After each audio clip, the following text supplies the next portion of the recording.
Hey everyone, Steven here with Prismatic Powders.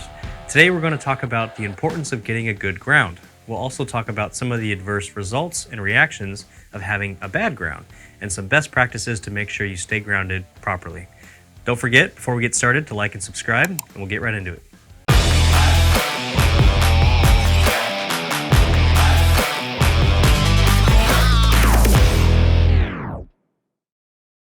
Let's talk about why having a good ground is so important. Having a good ground is like having a solid foundation for your home.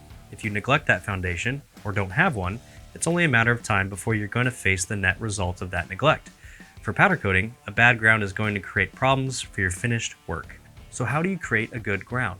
Oftentimes, powder coating guns and control units come with a supplied clamp and ground wire, which is simply grounded to the outlet. This is better than nothing, but the best way to keep your powder coating rack and parts grounded is to have a dedicated grounding rod. This rod is made of copper and is driven directly into the ground itself. A ground wire and clamp runs from the rod and is secured to your powder coating rack. Ideally, your rack should have a clean spot for the ground clamp. The closer to the parts you place this clamp, the better. Now, how do you maintain a good ground? For a lot of shops, grinding and cleaning racks and hooks is part of the regular housekeeping process. But we know how it is. You get busy, and that's when the neglect happens. This is really too bad because when you're busy, even the small inconveniences get multiplied.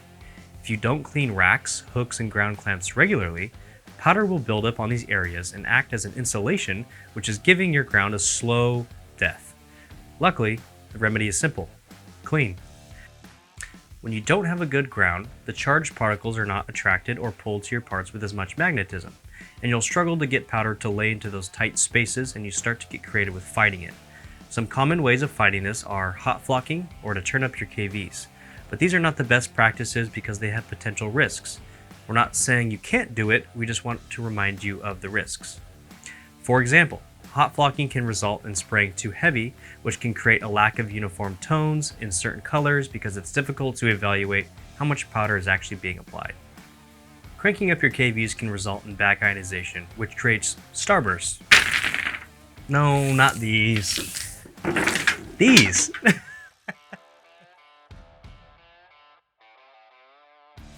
So here's a list of a few tips for achieving and maintaining a good ground. 1. Get a dedicated grounding rod if you can. 2. Develop and maintain good housekeeping processes by cleaning hooks, racks, and ground clamp areas regularly. 3. Position your ground clamp close to hanging surfaces for your parts. And 4. Don't develop bad habits to overcoming a bad ground.